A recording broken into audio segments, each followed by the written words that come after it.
نہیں ہو رہی تھی. تو اس کی بوڑھی دادی نے کہا ارے پگلی، یہ ساری سہیلیاں تمہاری تعریف کر رہی ہے، خاندان کی ساری خواتین تمہاری تعریف کر رہی ہے، اور تم عجیب چیز ہو، تم پر کوئی اثر ہی نہیں ہے. وہ لڑکی نے عجیب جواب دیا. اس لڑکی نے کہا کمال تو یہ ہے جس کے لیے مجھے تیار کیا گیا ہے وہ بھی میری تعریف کر لے. وہ کون ہے جی؟ وہ شوہر ہے. جس کے لیے مجھے تیار کیا گیا ہے، جس کی بیوی بن کے میں اس کے گھر جا رہی ہوں، تو اگر اس کو بھی میں پسند آ جاؤں اور وہ بھی تعریف کر لے تب میرے لیے خوشی کا مقام ہے. اگر اس کو میں پسند نہ آ جاؤں، یہ ساری سہیلیاں تعریف کرتے پھرے، کوئی فائدہ نہیں ہے. اسی طرح ایک مسلمان کی سوچ یہ ہونی چاہیے کہ لوگ مجھے مفتی کہتے ہیں، لوگ مجھے عالم کہتے ہیں، لوگ مجھے متقی پرہیزگار کہتے ہیں، لوگ مجھے امام کہتے ہیں، لوگ مجھے پیر کہتے ہیں، لوگ مجھے نمازی کہتے ہیں، لوگ مجھے حاجی کہتے ہیں، لوگ مجھے تبلیغی کہتے ہیں، لوگ مجھے خانقاہی کہتے ہیں. یہ لوگ کہہ رہے، دیکھنا یہ ہے کہ میرے رب کو بھی میرا یہ عمل پسند ہے کہ نہیں، میرا رب بھی اس سے خوش ہو رہا ہے کہ نہیں ہو رہا ہے. قبولیت تو اس چیز کا نام ہے نا دوست. ہم تو خوش ہوتے ہیں کہ لوگ مجھے بڑا نمازی کہتے ہیں، لوگ مجھے بڑا پرہیزگار کہتے ہیں، لوگ مجھے مفتی کہتے ہیں، لوگ مجھے عالم کہتے ہیں، لوگ کہتے ہیں بہت اچھے انداز میں گفتگو کرتا ہے، ہزاروں لوگ اس کی تقریر کو سنتے ہیں. یہ کمالات نہیں ہے. کمالات یہ ہے جس ذات کے لیے میں بات کر رہا ہوں وہ ذات مجھے پسند کر لے، اس ذات کے ہاں میں مقبول بن جاؤں. یہ کمال ہے. یہ کمالات نہیں جس میں اور آپ خوش ہو رہے ہیں. کمال تو یہ کہ اللہ کے دربار میں ہم مقبول ہو جائیں. حضرت ابراہیم اور حضرت اسماعیل نے جو ہمیں سبق دیا وہ کیا سبق دیا؟ ربنا تقبل منا. کیا کہ ہم نے اتنا بڑا عمل کیا کہ بیت اللہ کی تعمیرات مکمل کی. وہ بیت اللہ جس کے لیے ہر مسلمان کی خواہش اور چاہت یہ ہے میں اپنا سب کچھ قربان کر لوں بس بیت اللہ پہنچ جاؤں. وہ بیت اللہ جو ہماری آنکھوں کی بھی ٹھنڈک ہے اور روحانی تسکین کا ذریعہ ہے، ہماری روحانی مرکز ہے، قبلہ ہے. سارے لوگ اسی کی طرف منہ کر کے نماز پڑھ رہے ہیں. اس سے ہٹ کر کسی اور طرف منہ کر کے نماز پڑھ لے تو اللہ کے ہاں وہ نماز بھی قبول نہیں. اس بیت اللہ کی تعبیرات کے بعد فرما رہا ربنا تقبل منا کہ اللہ اگر تو نے میرے اس عمل کو قبول نہیں کیا یہ ساری محنت ضائع ہو گئی، کوئی فائدہ نہیں. تو ایک مسلمان کے لیے اس میں سبق یہ ہے کہ وہ چھوٹے سے چھوٹا عمل کرے. جمعے کی نماز کیوں نہ ہو، وہ پتھر جو راستے میں لوگوں کے لیے تکلیف کا ذریعہ ہو اس کو وہ ہٹاتا ہے. وہ کانٹا، وہ تکلیف دہ چیز جو راستے میں موجود ہے اس کو آپ ہٹا رہے ہیں. اس ہٹانے کے بعد بھی، اس نیکی کے بعد بھی اللہ سے ہم قبولیت کو مانگیں. اللہ سے ہم قبولیت کو مانگیں. دنیا میں بڑے بڑے قابل لوگ ہیں، آپ دیکھتے نہیں ہیں، بڑے باصلاحیت لوگ ہیں، کاروبار کا طریقہ اور سلیقہ وہ جانتے ہیں، بہترین فیکٹری بنا رہے ہیں، بہترین پروڈکٹ بنا رہے ہیں، لیکن وہ فیل ہو جاتے ہیں. اتنی محنتوں کے بعد وہ ان کا فیکٹری نہیں چل رہا. کیوں؟ اللہ کے ہاں قبولیت نہیں ہے. اور ایک آدمی انگوٹھا چھاپ ہے، اس کے پاس تعلیم نہیں ہے، کچھ بھی نہیں ہے، اس کا کاروبار دن بدن عروج پہ جا رہا ہے. پہلے وہ کرایہ پر تھا، اب وہ اپنی فیکٹری کا مالک بن گیا، اب 1 سے 5 فیکٹریاں ہو گئی. ہے انگوٹھا چھاپ. معلوم ہوا یہ ان پڑھ اللہ کے ہاں مقبول ہو گیا. وہ کاروبار چلانے کا بہت اچھا سلیقہ رکھنے والا، طریقہ رکھنے والا، جاننے والا اور لوگوں کو ڈھیل کا وہ ماہر ہے، لیکن اس کے باوجود اس کا کاروبار نہیں چل رہا. معلوم ہوا یہ اللہ کے ہاں قبول ہو گیا انگوٹھا چھاپ، وہ پڑھا لکھا اللہ کے ہاں مقبول نہ ہوا. اب دیکھتے نہیں ہیں، ہم ساری ظاہری تدبیر کر بیٹھتے ہیں اور ہمیں اس چیز سے فائدہ ہونا ہوتا ہے، لیکن فائدے کے راستے سے مجھے اور آپ کو نقصان ہو رہا ہوتا ہے.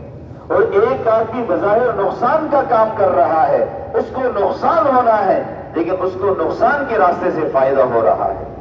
یہ سب اللہ کی طرف سے، یہ سب اللہ کی طرف سے. اب میں آپ کو سمجھاؤں، لوگوں کے پاس قابلیت تو ہے لیکن ان کے پاس قبولیت نہ ہونے کی بنا پر وہ تباہ و برباد ہو گئے۔ پہلی مثال، دنیا میں شیطان سے بڑا کوئی عالم نہیں ہے، دنیا میں شیطان سے بڑا کوئی عالم نہیں ہے۔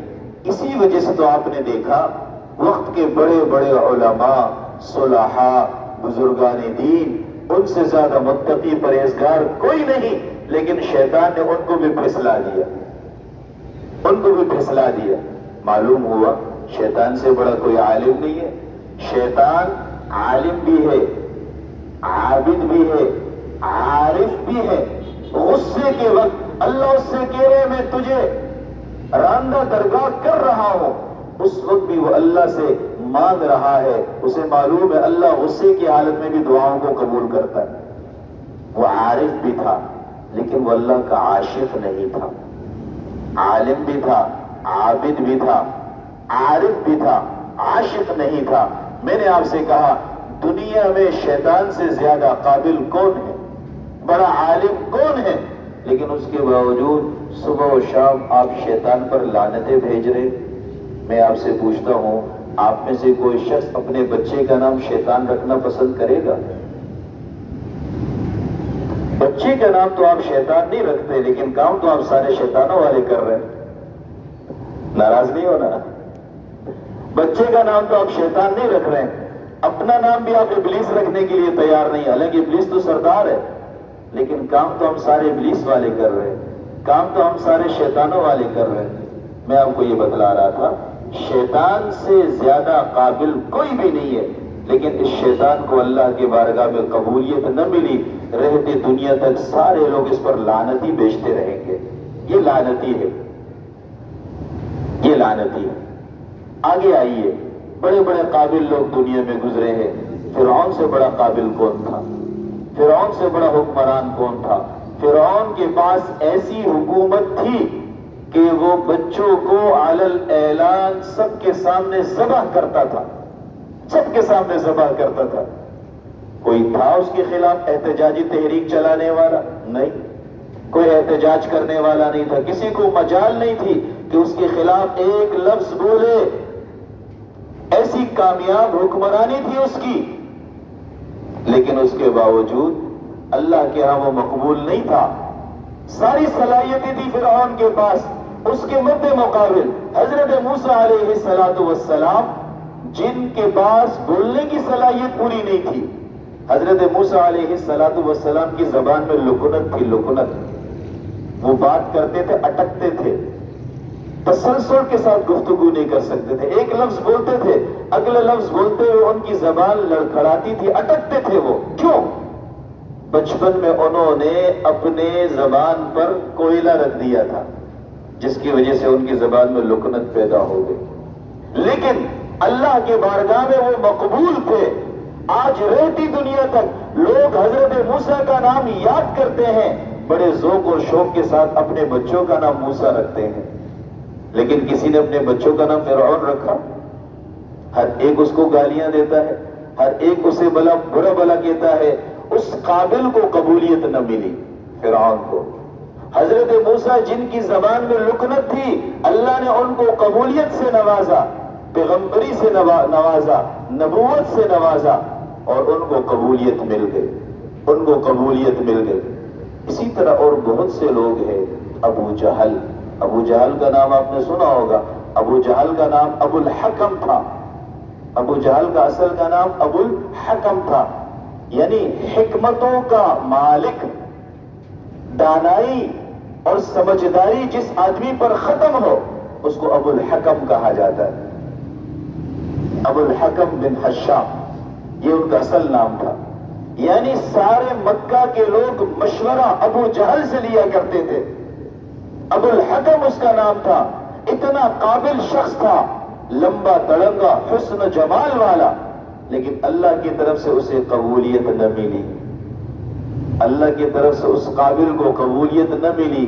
قبولیت نہ ملنے کی بنا پر آج تک میں اور آپ ان کے برے نام سے یاد کرتے ہیں۔ ابو الحکم نہیں کہتے، ابو جہل کہتے ہیں، جہالت کا باپ۔ ابو الحکم اس کا نام تھا، دانائی، حکم و دانش کا باپ، لیکن اس کا نام تبدیل ہو گیا ابو جہل۔